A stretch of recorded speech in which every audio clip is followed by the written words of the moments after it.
Kolmannen viikon eka esitys kohta aluillaan tänään keltaisten muovituolien luona. Oliko nämä keltaiset tuolit meille uusi tuttavuus? Kaikkia muita värejä ollaan kyllä tavattu. Ei tällä kiertueella, mutta muuten. Niin, no ei nyt varmaan kaikkia mahdollisia värejä ole vielä tavattu. Me ollaan nähty oranssit, siniset, vihreät, ruskeat ja nyt keltaiset. Minusta nämä keltaiset on ehdottomasti hienoimmat. Vähän niin kuin aurinko täällä sisällä. Kaisu ja kadonneen valokatkaisijan metsästys. Jee! Hyvä! Noniin, mahtavaa. Uusi päivä, uusi koulu. Joo, ei tosiaan hirveästi kuvattu mitään materiaalia tuolta koululta, koska meillä kävi semmoinen pieni tietotekninen kriisi siinä aamulla. Me soitetaan musiikit tuossa esityksessä iPadilta, tai se on kiinni siis kaiuttimissa ja näin päin pois. Ja edellisen iltana me on ladannut tän täyteen. Ja jotain mystistä oli tapahtunut, tää oli aamulla ihan tyhjä, eikä se suostunut ottaa latausta vastaan. Ja no, ei siinä sitten mitään, yritettiin toivoa parasta ja piettiin sitä laturissa ja sitten tehtiin jo sellaisia kriisiratkaisuja siinä. Yleensä siis mulla on keikoilla aina 2 eri laitteella biisit, mutta nyt jostain syystä ei ollut. En ihan tiedä miksi. Ja näin. Mutta sitten meillä oli jo hyvät backup-läänitkin ja siinä käynnissä. Ja oltiin ihan silleen, joo, kyllä tää nyt hoituu. Mut sit kun ihmeen kaupalla se lähti lataamaan ja loppui hyvin, kaikki hyvin, saatiin esitys vedettyä. Ja illalla kyllä järjestin biisit niin, että nyt kulkee sekä tietokone että iPadin mukana ja on myös backup-vaihtoehto, mutta näin se tietotekniikka saattaa joskus yllättää. Tämmönen tarina tältä viikolta. Me oltiin äsken Saarenkoululla esiintymässä ja me saatiin tämmönen ihan hirmu hyvä kestokassi, koska me tiputettiin tänään kartongittelut pihalle silleen, että esityksen alku oli ehkä 5 minuuttia ja me huomattiin, että ne on muuten jossain hukassa. Ja sit Kaisu löytiin tuolta pihalta, niin nyt me voidaan kantaa ne tässä kassissa, niin me ei tiputeta niitä ihan minne tullut matkan varrella. Se on erinomaista. Ja sitten tämmönen puffi, tai puffi molemmille siis, niin ei jäädytä, kun lähdetään pohjoisempaan. Eikä saada auringonpistosta, jos sattuu, että on tosi aurinkoista keväistä. Kyllä. Ja sitten meidän EA-laukusta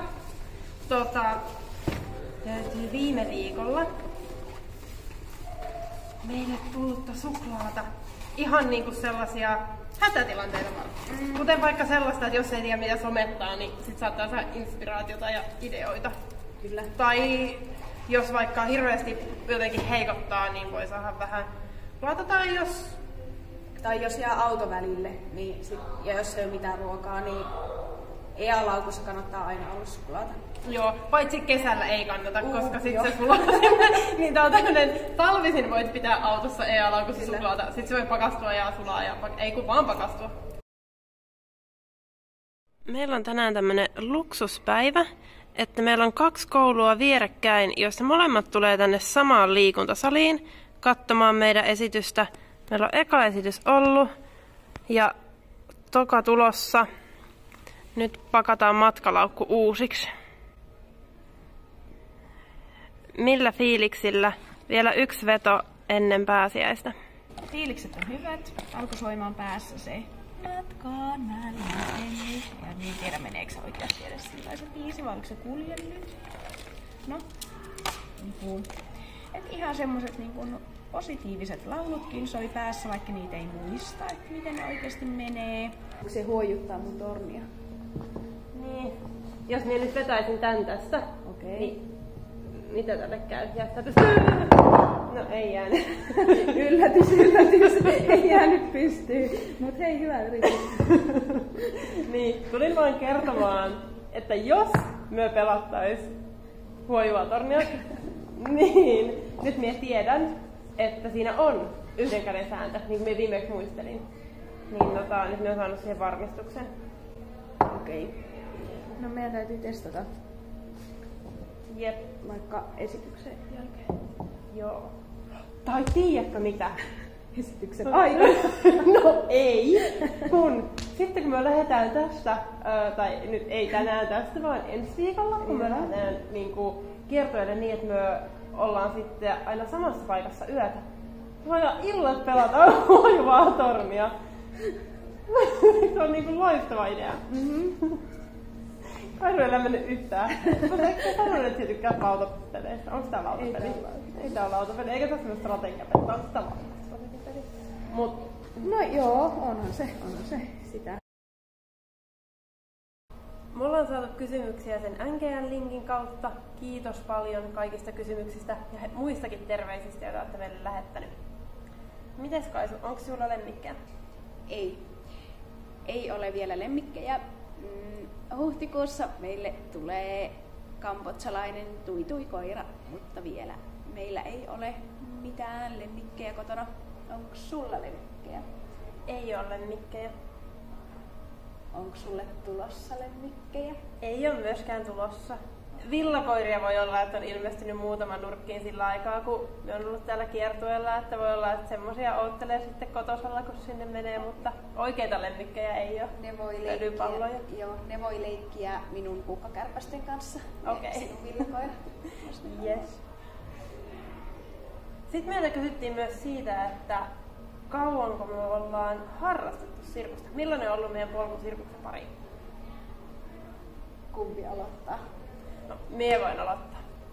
Me harrastin sirkusta 12 vuotta Lappeenrannassa taidekoulun Estradilla. Sen jälkeen me on opiskellut ammattiin 3 vuotta Lahdessa koulutuskeskus Salpauksessa eli Sasakissa. Ja sitten tää on nyt minun 6. vuosi ammattilaisena sirkusta tehden. Mikäs on siulla tausta, Kaisa?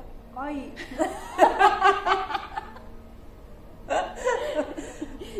No niin, hienosti meni. Pääsiäinen tulossa. Artikulaatioharjoituksen aika.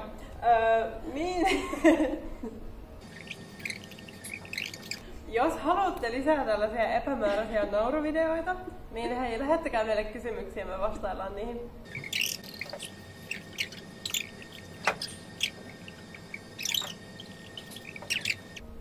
Miten sä oot päätynyt sirkuksen pariin? No niin, ja jätetään tää tähän. Miten sä oot päätynyt sirkuksen pariin? Minun tausta on klassisessa baletissa. Harrastin klassista balettia 17 vuotta ja sitten lähdin opiskelemaan sirkusartistiksi. Kävin saman koulun kuin Sini eli Sasakin. Ja sen jälkeen olen ollut nyt sirkusammattilainen 17 vuoden ajan. Meiltä kysyttiin myös, että opetetaanko me sirkusta tai ollaanko me opetettu sirkusta. Mites, ootko sinä opettanut? Olen opettanut. Rovaniemellä opetin pitkään sirkustaikajalla 13 vuotta. Lahdessa opetin ihan tosi vähän. Ja Ruotsissa, Pohjois-Ruotsin kaupunkeja olen kiertänyt jonkin verran opettaen sirkusta. Entäs Sini, mikäs on sinun opetuskombo? Joo, minulla on kyllä aikamoinen kombo siinä, että missä kaikkialla me on opettanut. Me on opettanut 12 eri nuorisosirkuksessa. Osassa pidempään ihan tuntiopettajana ja osassa sitten workshoppeja tai jotain lyhyempiä sijaistusjaksoja. Ympäri Suomen siis aika paljon. Ja niiden lisäksi me on opettanut sirkusleireillä siellä täällä. Sitten me on käynyt pitää kouluissa sirkustyöpajoja ja erilaisissa tapahtumissa opettanut myös sirkustyöpajoja. Aika paljon erilaista. Mutta tällä hetkellä en siis opeta vakituisesti missään, että keskityn esiintymiseen ja sitten pidän tiiviskursseja kyllä aina silloin tällöin ja työpajoja siellä täällä. Mites opetat siellä nyt tällä hetkellä? Tällä hetkellä en opeta. Joo. Vakituisesti ainakaan missään.